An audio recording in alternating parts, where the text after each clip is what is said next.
오늘 본문을 100% 이해하는 것은 사실 쉽지를 않습니다. 당시 문화 배경과 깊은 연관을 가지고 있는 것은 사실인데, 이것을 주로 가장 그래도 근접해서 해석하는 방식이 있기는 한데, 그렇게 해놔도 100% 이 본문이 해결됐다라고 보기에는 조금 어려운 부분이 없잖아 있는 것 같습니다. 그러나 분명한 것은 그냥 문자 그대로 이렇게 그걸 해독하려고 그럴 때는 어려움이 있지만, 이것을 성령님께서 비추어 주시는 그 빛 가운데 우리가 읽으면 오늘날 여기서 주시는 그런 분명한 메시지가 있다라는 거, 그것은 확실합니다. 그래서 그게 더 존중돼야 되겠죠. 자, 머리에 무엇을 쓰는 문제가 지금 되고 있습니다. 근데 이제 남자가 무엇을 쓰면 하나님의 영광을 가리는 것이에요. 그리고 여자가 머리에 무엇을 쓰지 않으면 교회를 욕되게 하는 것이다 라는 것이 이제 골자입니다.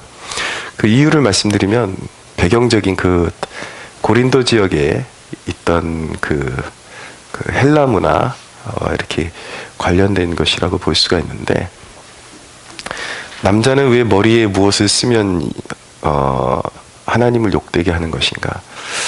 그리스도인이 되었다라는 것은 세상으로부터 자유케 되었다라는 의미를 가지고 있는데, 주님만을 섬긴다라는 의미를 가지고 있는데, 당시에 머리에 무엇을 쓰는 남자는 주로 노예 외에는 없었다고 합니다. 그러니까 그 자유케 된 몸으로 가지고 교회에 와서 머리에 무엇을 쓰고, 물론 밖에 나가서 이제 당시에 노예 직분을 가진 사람들은 다시 무엇을 썼을지는 모르겠지만, 교회 안에서 회복된 존재로서 남자가 머리에 무엇을 쓰는 것은 그리스도 외에 다른 무언가를 섬기는 대상이 있다라는 영적인 의미를 가지고 있기 때문에 반드시 남자는 모자를 벗어야 된다라는 것입니다.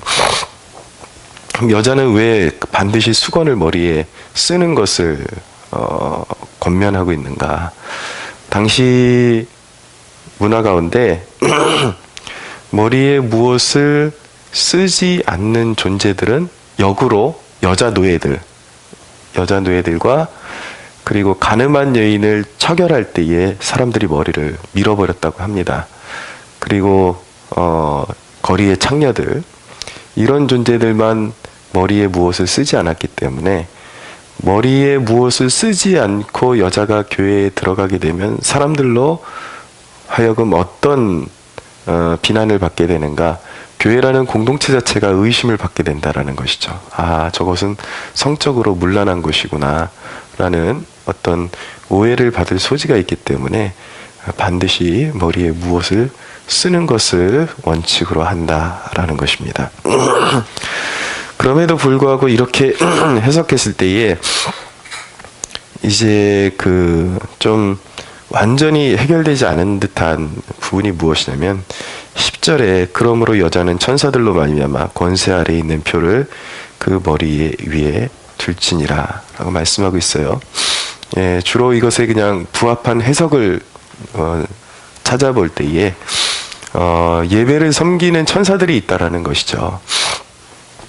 우리가 모일 때에 그냥 성령님만 임재하시는 것이 아니라 우리를 보호하기 위한 천사들, 그리고 그런 어떤 예배를 섬기는 천사들이 함께 하는데, 그 머리에 여자가 무엇을 쓰는 행위가 그 천사들의 영광을 욕되게 하는 그런 표현으로 그렇게 이제 표현이 이루어지고 있는 것입니다.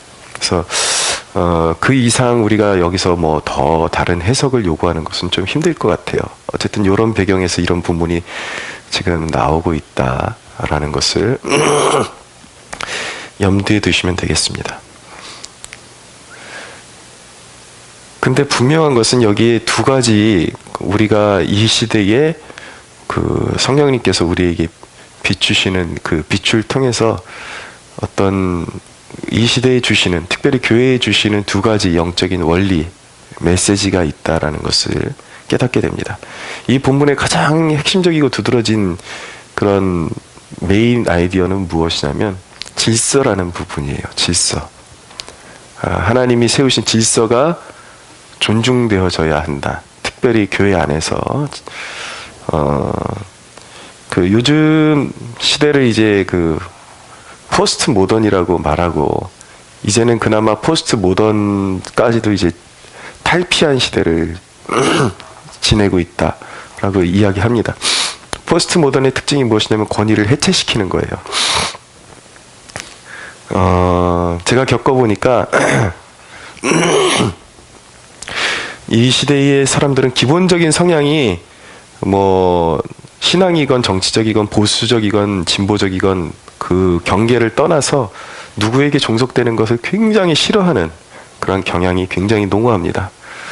난 누구에게 속하는 거 그렇게 원치 않아.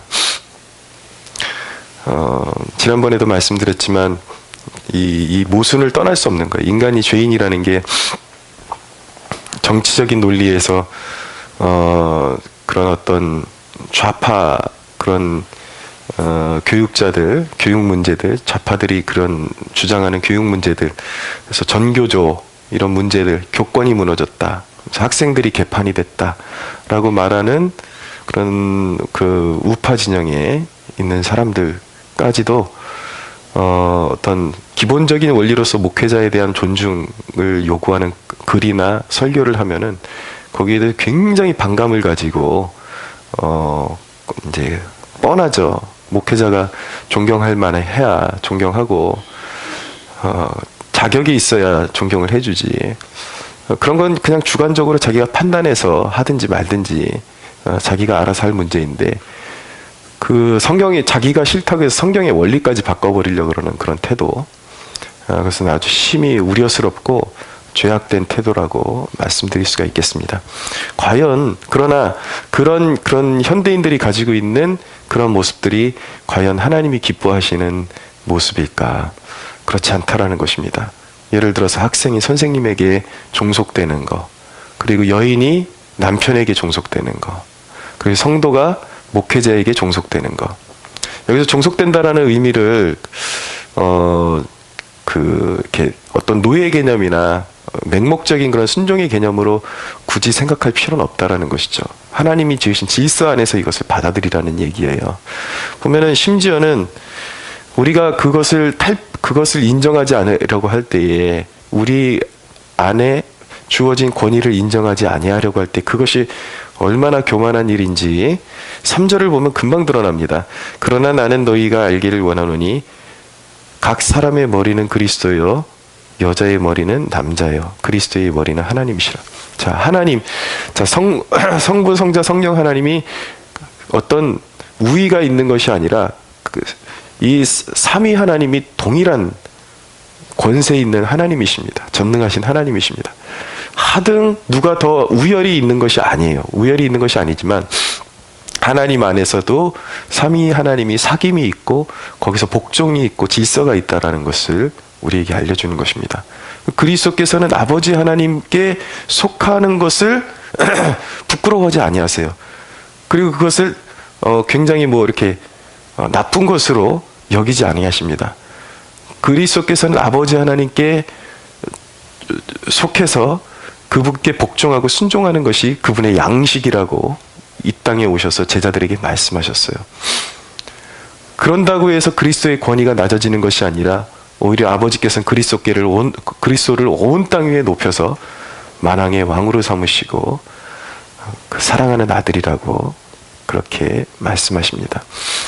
하나님으로서 전혀 흠결이 생기는 내용이 아니라는 것이죠. 성령께서 그리스도께 속해 계시고 그리스도께서 아버지께 속해 계신 것, 이것이 바로 영적인 질서라는 거예요. 그런 의미에서 한 가정에서 아내가 남편에게 종속되었다라는 것을 부끄러워할 이유가 없는 것이고, 그것이 오늘날 어떤 무슨 페미니즘이나 어떤 이 시대의 조류가 이야기하는 것처럼 이렇게 차별을 두는, 이건 차별하고는 전혀 관계가 없는 내용인 것입니다. 네. 아무리 이렇게 설명해도 결혼하고 나면 여자들이 남자보다 기가 더 센 거는 변하지 않는 사실인 것이죠. 그렇지만 이것은 변하지 않는다라는 거예요. 영적인 질서. 예전처럼 여자가 남자 앞에서 무조건 종아리고 종처럼 그렇게 살라는 것이 아니라 평등하고 오히려 남자가 여자를 섬겨야지 맞는 것이죠. 그렇지만 가정이 평안하고 그리고 정말 영적인 가정이 되는 그 첫걸음은 무엇인가? 하나님이 지으신 질서 안에서 여자가 남자 안에 속해 있다라는 것을 인정하는 대목에서부터 아름다운 가정은 회복되어져 가는 것입니다. 이 질서라는 거 굉장히 중요해요. 우리 영적인 원리에서도. 기독교라는 것은요, 어떻게 전파되어지고 어떻게 성장하고 어떻게 그 한 영혼이 영적인 거목으로 자라나는가, 이 남에게 종속되는 것을 떠나서는 영적인 거인이 만들어질 수가 없습니다. 누군가의 팔로워가 된다라는 거, 이거 여러분 자존심 상하는 일이 아니라 굉장히 영광스러운 일이에요.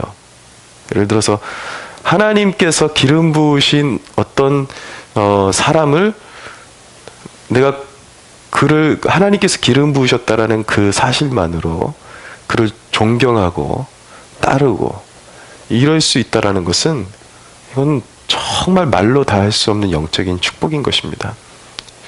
왜냐하면 거기서 영적인 거목이 만들어지기 때문이에요. 여호수아가 어떻게 만들어졌습니까? 여호수아가 모세의 수종자였습니다. 속된 말로 시다바리였다라는 것이죠. 근데 그의 사명을 잘 감당하고 모세를 잘 섬기고 그러고 났더니 그 훈련의 기간이 차고 나니까 하나님께서 어떤 의미에서는 또 모세가 이루지 못한 사명을, 더 위대한 사명을 감당할 수 있는 리더로서 여호수아를 기름 부으셔서 세우시는 거예요. 이게 영적인 원리거든요. 엘리사라는 위대한 선지자가 있었는데, 이 선지자가 어떻게 만들어졌냐면, 엘리야라는 스승을 죽기까지 따랐기 때문에, 여러분 성경을 읽어보십시오. 엘리야가 나를 떠나가라 떠나가라 몇 번을 얘기하는데도 나는 죽으면 죽었지 당신을 떠나갈 수 없습니다. 근데 여러분, 우리가 늘 걸리는 대목이 이 대목이에요. 아까 그런 부분이거든요. 왜 사람들이 영적인 그런 하나님이 기름 부으신 분명한 종이라는 그런 사인이 있음에도 불구하고 이렇게 누군가에게 종속되는 것을 싫어하느냐. 그들의 한결같은 변명이 무엇이냐면, 내가 섬겨야 될 리더가 인격이 되지 않는다, 품성이 되지 않는다 라는 그런 이유가 제일 많거든요. 근데 여러분, 제가 단호히 말씀드릴 수 있는 것은 무엇이냐면, 여러분들이 따라야 할 리더가 인격이나 품성이 완전해야 따를 수 있다는 것은요, 어떻게 보면은 굉장히 합당한 말 같은데 그것은 굉장히 영적인 착각과 교만이 그 생각 가운데 이렇게 숨어져 있는 것입니다. 어느 정도 기준으로 맞춰져야 따를 수 있는 기준이 되는 걸까요? 그게 다 주관적이거든요, 사실. 그리고 사람들이 영적인 리더를 평가할 때 저 사람은 내 기준에 안 맞아 라고 그렇게 말할 때가 많지만, 자기 모순에 빠져서는 안 되는 것입니다. 여러분들 자녀들이 아버지를 존경하는 것이 얼마나 힘든 일인지 아십니까? 거의 특별하게 진짜 별난 애들 아니면요, 대부분 말하기를 우리 아빠는 아니야, 늘 잔소리쟁이에, 우리 아빠는 나를 내가 생각할 때는 항상 내가 생각할 때는 아들한테 모든 걸 줬는데 대부분 아들들은 뭐라 그런지 아세요? 우리 아빠는 이기적이고 자기 원하는 대로만 하려고 그러고 자격 없어. 대부분 이렇게 이야기합니다. 주관적으로 아빠가 나한테 자격이 있어야 아빠로서 섬길 수 있다 그러면, 여기 모여있는 우리 중에 아빠 대접받을 수 있는 사람이 과연 몇 명일까? 그것을 한번 생각해 봐야 하는 것입니다. 그래서 여러분, 그것은 자기 주관적으로 이해하려고 그러면 안 되고요.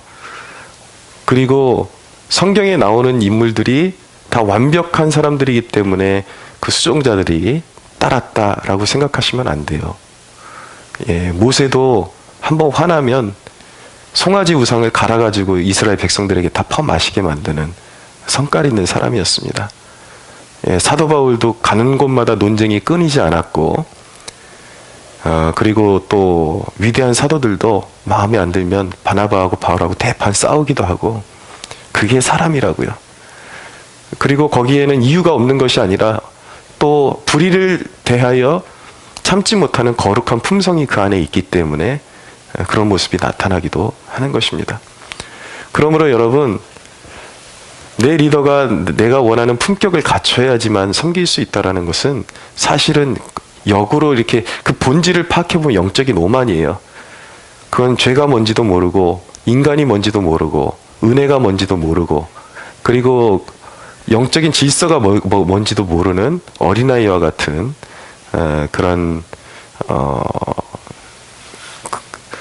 그러한 자세라는 것, 태도라는 것을 알아야 되는 것입니다.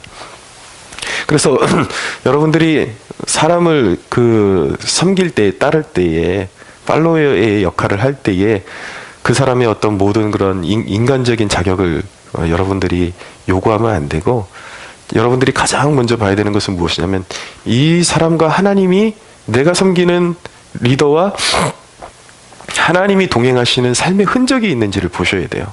하나님의 기름 부음이 있는 종인지, 이 사람을 보니까 진짜 하나님이 이 시대에 뭔가 사용하시는 사람 같다. 그리고 이 사람의 그런 어떤 인격적인 약함이 있음에도 불구하고 하나님이 그에게 분명히 기름 부으심이 있는 것 같다라는 판단이 들면은 나머지는 여러분들이 소화해내고, 우리가 소화해내고, 이 설교는 제가 여러분들에게만 하는 것이 아니라 성경적인 제가 받들어야 되는 보편적인 원리를 설교하는 것이기 때문에 다른 생각하실 이유가 없는 거예요. 제가 여러분들한테 저한테 무슨 뭘 요구하려고 하는 설교도 아니고, 여러분들을 복되게 하는 영적인 원리를 지금 말씀드리고 있다는 것을 꼭 기억하시기를 바랍니다. 할렐루야. 네. 질서는 그만큼 중요하다라는 것이죠. 또 하나 배우게 되는 것은 무엇이냐면 본성에 대한 문제예요. 본성. 14절입니다. 만일 남자에게 긴 머리가 있으면 자기에게 부끄러움이 되는 것은 본성이 너희에게 가르치지 아니하느냐. 만일 여자가 긴 머리가 있으면 자기에게 영광이 되나니 긴 머리는 가리는 것을 대신하여 주셨기 때문이라. 이 대목이 지금 자칫 잘못하면 바울이 갑자기 머리에 쓰라 그랬다가 긴 머리만 있으면은 쓰지 않아도 되는구나라고 착각할 수 있는데, 전체 대목이 그게 아닙니다. 머리에 쓰는 걸 원칙으로 하고 있는데 이 본성에 대한 이야기를 하고 있는 거예요. 남자는 머리가 길면 본성적으로 부끄러움을 알게 되어 있다. 그리고 여자는 머리가 길 때 본성적으로 그것이 아름다움임을 알게 된다라는 것이죠. 지금 이 시대가 성이 해체되고 있는 그런 시기를 우리가 살고 있습니다. 이 젠더의 혁명, 지금 이제 동성애 문제가 온 나라에 지금 역병처럼 퍼져가고 있는데, 이게 동성애에서 끝날 문제가 아니라 남자와 여자 사이에 50개가 넘는 성별이 지금 갈라지고 있는 그런 추세로 가고 있다라는 것이죠. 이 자동차도 보면은 컨셉카가 먼저 나오고 그 다음에 실용카가 나오거든요. 전시가 먼저 되고, 이 50개 이상의 젠더가 존재한다라는 게 아직 우리 딱 와닿지는 않지만 삶의 현실에 지금 이제 그 성소수자 문제가 이제 개방되고 동성애 문제가 이제 완전히 공론화되면은 그 다음에는 교육계에서 정말 그 50개 이상의 성별이 이제 학생들에게 가르쳐지고 사람을 그렇게 구분할 날이 생각보다 멀지 않았다라는 것을 우리가 깨달아야 하는 것입니다. 그러니까 영국 같은 데는 이미 제가 알기로는 거기까지 간 수준으로 알고 이렇게 듣고 있습니다. 전체인 얘기인지는 모르겠지만은, 소수 얘기인지는 모르겠지만 지금 그렇게 개방이 되고 있다라는 거. 그러면서 타격을 받는 데가 어디냐면 제일 교회가 무너지는 거예요. 교회가 이제 남자와 여자를 하나님이 지으셨다. 그리고 남자와 여자가 가정의 구성의 기본이다라는 말을 전하면은 이제 그 법적으로 걸려버리게 되는 것이죠. 그게 죄가 되니까 이제 세상적으로 타협하는 교회들이 세워지게 되고, 그렇게 되면 어떻게 되는가? 그럼 성령의 임재가 떠나가는 거예요. 그럼 교회가 그냥 와르르 무너지는 것입니다. 근데 분명한 것은 성경이 말씀하는 것이 구약과 신약을 통틀어서 하나님이 세우신 그 지으신 성의 가장 기본적인 개념, 변치 않는 개념, 그 원리가 무엇이냐면 하나님은 남자와 여자를 지으시고 그들에게 맞는 본성을 주셨다라는 것이 영적인 원리인 것입니다. 진리이고요. 이것을 어떻게 할 수가 있는가? 그래서 그 본성 밖으로 벗어나서 자기를 주장하려고 그러는 모든 것이 죄가 되는데, 그것을 어떻게 할 수가 있는가? 사람들은 애써서 우기려고 하지만 실질적으로 동성애에 깊이 빠졌다가 영적으로 회심한 사람들이 증언하는 내용이 있습니다. 그 제가 읽은 그 책 중에서도 아마 로자리아 버터필드라는 그런 여자 교수님이 계신데, 그 심한 동성애자였는데 이 장로교 목사님과 교제하면서 이 사람이 거듭남을 체험하게 됐어요. 거듭남을 체험하고 나니까 본성적으로 자기가 여자라는 거, 그리고 자기의 배우자는 여자가 아니라 남자라는 거, 그것이 깨달아지더라는 것이죠. 그래서 그 중간 정도 갈등이 올 때에 한 다른 목사님에게 갈등을 얘기했더니 해주는 말이 무엇이냐면, 당신은 하나님이 그 존재 자체로 살아가시기 때문에 동성애 괜찮은 거라고, 그 억지로 바꾸지 말라고. 그게 하나님은 당신에게 자유를 주셨는데 왜 그걸 억지로 바꾸려고 그러냐고. 근데 이 여 교수님의 고백이 무엇이냐면, 자기가 거듭나고 나니까 본성적으로 알게 되더라는 거예요. 하나님이 남자와 여자를 지으셨고 나는 여자고, 그리고 여자의 배우자는 남자가 되어야 하는 거, 그 저 목사가 나한테 지금 거짓된 진리를 가르치고 있다라는 것을 본성적으로 알게 된다라는 것이죠. 그러니까 거듭남이라는 것은 그 본성이 회복된 것이기 때문에, 거듭났는데도 불구하고 나는 게이가 좋아, 동성애가 좋아 라고 말하는다라는 것은 하나님을 향한 기만이고, 그거는 아주 말이 되지 않는 거짓말이라는 것을 우리가 알게 되는 것입니다. 그러므로 요즘 시대에 동성애자들도 교회 다닐 수 있다. 교회 다닐 수 있죠. 근데 그들이 말하는 건 회개하지 않아도 그 상태로 자기는 천국 갈 수 있다라고 말하는 것은 하나님을 속이고 자기를 속이는 그러한 일에 그러한 일을 하고 있는 것이라는 것을 우리가 알아야 되는 것이죠. 자, 말씀을 정리합니다. 오늘 본문은요, 이제 전체적으로 종합하면은 사실 이게 예배 질서에 대한 이야기예요. 이 머리에 쓰는 문제가. 그것은 무엇이냐면, 교회 안에서 영적인 자유와 우리가 누릴 수 있는 것들이 있지만 항상 품격이 중요하다라는 것입니다. 이제 은사로 넘어가는데 바울이 계속 중요한 것은 무엇이냐면, 강조하는 것은 은사도 품격 있게 하라. 그러니까 우리가 방언받아도, 그리고 어떤 하나님의 신령한 은사를 받아도 교회 안에서 품격 있게 하라는 것이 바울의 그런 이제 영적인 권면인데, 오늘도 마찬가지예요. 세상 사람들로부터 조롱받을 만한 그런 의상이나 옷차림이나 그런 이런 것들, 그런 삶의 그런 자태들, 이런 것들이 덕이 되지 않는다. 그래서 영적인 자유도 좋지만 하나님 앞에 나올 때는 옷차림이나 그런 어떤 언행에 있어서도 우리가 영적인 질서를 잘 지켜나가는 거. 네. 아주 실제적인 예를 하나 드리면은, 그 교회에 어떤 부부가 왔는데, 예를 들어서 요즘 세대가 너무 편하다 보니까 뭐 집에서는 그럴 수 있다고 저는 생각해요. 저는 그렇게 꽉 막힌 사람은 아니기 때문에. 그렇지만 공적인 그 질서 안에서, 교회 안에서 여자가 막 남자에게 너 그러고 부부간에 막 그런 모습을 보여주고 그런다 그러면 결코 그것이 덕이 되는 모습이라고 보여지진 않을 것 같습니다. 네, 그런 모습에서 이 적용은 여러분들에게 주시는 양심을 따라서 적용할 수 있는 부분이에요. 하여튼 우리가 하나님을 예배하는데도 품격이 필요하다라는 거, 그 선에서 오늘 말씀을 정리하도록 하겠습니다.